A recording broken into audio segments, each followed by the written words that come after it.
इंदौर के MGM medical college में ragging का मामला सामने आया है। इस घटना के बाद इंदौर कलेक्टर ने मामले की गंभीरता को देखते हुए जांच के आदेश दिए हैं। कलेक्टर के निर्देश पर एसडीएम और तहसीलदार की टीम ने मेडिकल कॉलेज पहुंचकर मामले की जांच शुरू की। जांच अधिकारियों ने कॉलेज हॉस्टल में जूनियर स्टूडेंट्स के साथ सीनियर छात्रों द्वारा की गई रैगिंग के मामले में कई बिंदुओं पर रिपोर्ट मांगी है। बताया जा रहा है कि यह घटना तब सामने आई जब कुछ छात्रों ने ट्वीट के माध्यम से रैगिंग की जानकारी दी। जांच में कई स्टूडेंट्स के बयान भी लिए गए हैं जो इस घटना से संबंधित है। साथ ही रैगिंग की घटना को सख्ती से रोकने के लिए जरूरी कदम उठाने की बात कही है। यहीं कॉलेज प्रशासन ने भी रैगिंग की जांच के लिए स्पेशल इन्वेस्टिगेशन टीम का गठन किया है। यहीं बॉयज हॉस्टल पर फ्लाइंग स्क्वाड की नजर रहेगी। यहीं प्रशासन ने डीन के बंद कमरे में एसडीएम निधि वर्मा और तहसीलदार शिव शंकर जारोलिया की एंटी रैगिंग कमेटी और छात्रों के साथ हाई लेवल इंक्वायरी मीटिंग शुरू की है। माननीय कलेक्टर महोदय के आदेशानुसार जो यहाँ पे रैगिंग का जो प्रकरण सामने आया था उसके संदर्भ में जांच करने के लिए रेवेन्यू की टीम एसडीएम महोदय और मैं आया हुआ हूँ। तो प्राइमा फेसी में अभी जितने सारे स्टूडेंट्स हैं उनसे 1-to-1 और कलेक्टिवली उनसे बात हुआ है तो कुछ फैक्ट सामने आए हुए हैं और इसके साथ साथ जो हॉस्टल वार्डन है, डीन है, इन लोगों से भी एक बार जांच की जा रही है, उन लोगों से भी चर्चाएं हो रही हैं। तो कुछ चीज़ें वहाँ पे सामने आई हुई हैं कि जैसे कुछ लैक है, कुछ कमियां हैं वहाँ पे, सीसीटीवी वगैरह की जो प्रॉपर व्यवस्था नहीं है उसका है, तो उसके बारे में चर्चा हुई है।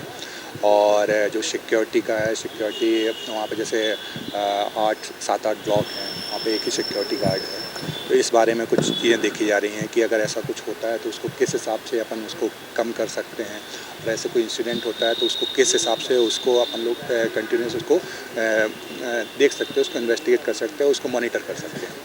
ये फैक्ट सामने आए हुए हैं। सारे स्टूडेंट से एक करके बात हुआ है, उनसे कलेक्टिवली बात हुआ, उनको हम लोगों द्वारा हमारे नंबर भी शेयर किए गए हैं कि अगर वो आज कुछ चीज़ें, कुछ फैक्ट्स नहीं रख पा रहे हैं या रखना नहीं चाहते हैं तो बाद में भी हमारे लिए इंडिविजुअल भी बता सकते हैं, ताकि एनोनिमिटी उनकी रहेगा, उनका पहचान छुपा के रखी जाएगी। तो अभी जांच चल ही रही है और इसके संबंध में जो भी फैक्ट्स बाद में सामने आते हैं वो माननीय कलेक्टर महोदय को जांच प्रतिवेदन। अभी तो चूँकि बात ही हो रही है, कुछ स्टूडेंट से बात हुई है, उन लोगों ने तो नहीं बताया है। बाकी और रिमेनिंग जितने हैं करीब 59 स्टूडेंट्स हैं, उन तो सभी से बात हो रही है। तो जो भी तथ्य सामने आ जी, हम लोग वहाँ बॉयज़ हॉस्टल भी गए हुए थे। तो बॉयज़ हॉस्टल में जो यहाँ पे डॉक्टर BR अम्बेडकर जिनका ब्लॉक है, ब्लॉक नंबर 2 आई थिंक, तो वहाँ पे ये पूरे के पूरे 59 स्टूडेंट्स रहते हैं और उसमें आई थिंक 52 रूम्स हैं। वहाँ पे कुछ 3rd ईयर के और 4th ईयर के स्टूडेंट्स भी रहते हैं, जो इन लोगों का जो अपने मेडिकल कॉलेज का जो इनका सिस्टम होगा हॉस्टल अलॉट करने का। सर अभी हाँ, ये तथ्य सामने आया हुआ है कि जो भी ब्लॉक हैं, ब्लॉक के मेन गेट पे CCTV हैं, पर ब्लॉक के अंदर CCTV नहीं है। तो ये मैनेजमेंट का है कि वो कहाँ पे रख सकते हैं। कुछ प्राइवेसी इशूज़ भी होते हैं कि हो सकता है कि हर जगह नहीं रख सकते, पर जो हमने जो ब्लॉक में गए हुए थे उसके मेन गेट पे CCTV पाया है। जो ये तथ्य हैं, जो कमियां हैं, उनके लिए हम लोग रखेंगे और उसके बारे में अगर कुछ हॉस्टल का उसका बजट आके या जो भी जो शासन के जो प्रावधान है उसके अनुसार कुछ अच्छा हो सकता है तो कोशिश करेंगे। जी, अपर कलेक्टर महोदय द्वारा जो समाचार पत्र में खबर आई है कि एमजीएम के 2024 बैच के जूनियर छात्रों के साथ कुछ रैगिंग की खबर आई है, उसकी जांच के लिए यहाँ पे हम लोगों को भेजा गया। अभी तो जांच चल रही है और इसका जो भी जांच प्रतिवेदन आएगा वो अपर कलेक्टर सर को सौंप देंगे। इस तरीके की बातें तो हमने नहीं की कि जिस तरीके का कि रावण की लंका वगैरह कुछ एक सामान्य बात पूछी गई है कि किस तरीके की व्यवस्थाएं हैं और क्या चीजें हैं, और रैगिंग के बारे में थोड़ा रिपोर्ट्स आएगी वो अपर कलेक्टर सर को मैं सौंप दूंगी। 59 अभी तक जो एमजीएम प्रशासन है उनके द्वारा बताया गया है कि फर्स्ट ईयर में 59 बच्चे कलेक्टिवली पूछताछ की। जो जूनियर बैच था हमारा 2024 का, उनको ऑडिटोरियम में बैठ के हमने पूछताछ, ट्वीट देखा है, कब का है ये नहीं पता है मुझे। वो ऐसी रिपोर्ट आ जाए तो अपन उस चीज़ को वो करेंगे। हॉस्टल देखा हुआ आज तो नहीं, मैंने तो पहले देखा हुआ नहीं। हॉस्टल के तो राउंड्स मैंने जो पहले लिए थे, अभी ये इंसिडेंट्स के बाद तो नहीं लिए, क्योंकि मैं आई हूँ अभी। तो देखेंगे अभी राउंड लेके और उसको जो भी निराकरण है उसका भी करेंगे। अभी राउंड लेंगे और जो कमियाँ है उस चीज़ को पूर्ति करेंगे। वीडियो नहीं देखा है, खाली प्रेस का जो न्यूज़ आई है दैनिक भास्कर, वीडियो तो मेरे पास आया भी और मैं ट्वीट और उस पर नहीं देखा, मैं करता भी नहीं।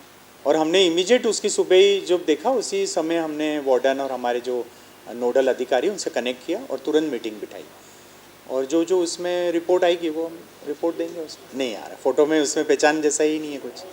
वो तो फ़ोटो तो वैसे वो करा हुआ है ना, मास्क। और ये भी पूछा कि वो स्वेटर वाले जो कोई सीनियर है क्या, इतनी भी बात निकली तो वो भी कुछ आइडेंटिफाई नहीं कर रहे। और यहाँ से एक और पॉइंट, जब बच्चे सुबह निकले भी तो खुशी खुशी गए, मेरे से भी मिले, हमारी टीम से भी मिले, तो ऐसा कोई वारदात होती तो नेचुरली उनके फेस पे भी दुख है, ऐसा कुछ रहता। तो ऐसा अभी नहीं आया, अब करेंगे। न्यूज़ ही लगी है जब हमारे, तो पीछे कुछ करेंगे उस कंपनी। हाँ, आज जो किस्सा हमको मिला न्यूज़ उसमें और सोशल मीडिया पे, वो हमने फिर उसके लिए कमेटी जो हमारी रहती है, जिसमें वार्डन है, हमारे एंटी रैगिंग कमेटी है, उसमें कंसल्टेंट्स हैं, प्रोफेसर्स हैं, सीनियर लोग हैं, तो उनकी मीटिंग करी थी। मेरे प्रेजेंस में हुई थी मीटिंग 12 बजे डीन ऑफिस में। और उसमें यही बच्चों को भी सबको बुलाया गया और बच्चों से भी पूछा गया एक एक चीज़ के, छात्रावास में ऐसे कोई बात हुई तो उनने कुछ भी चीज़ के लिए ऐसा नहीं बोला कि ऐसी प्रॉब्लम हुई है, ना कोई मारपीट की उनने वो दी है, और ना उनने ऐसा कुछ बोला कि ऐसी कोई दबाव में हम इस चीज़ को मना कर रहे हैं। मतलब हमने सब इंडिविजुअली भी बात करी, कंसल्टेंट ने भी, और उनसे हर चीज़ में कि भैया डरने की बात नहीं है और आप अपना खुल के उस चीज़ का जवाब दें। तो उनने कहीं भी ऐसा चीज़ नहीं बोला कि ऐसी कोई हमारे साथ रैगिंग हुई है।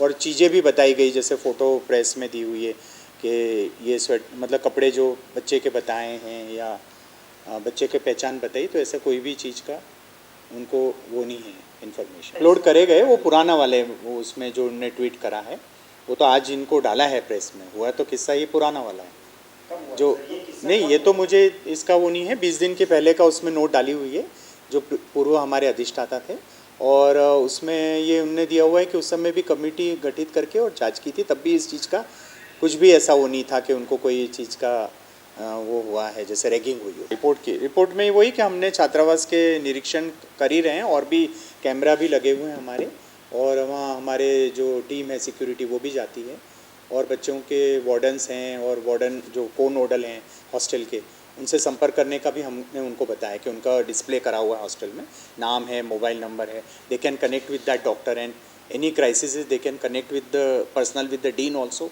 With consultant also, and with the warden. Pure sure दूध और घी, माँ के प्यार सा, मिलावट से दूर, भरोसे से भरपूर, प्योर भी श्योर भी।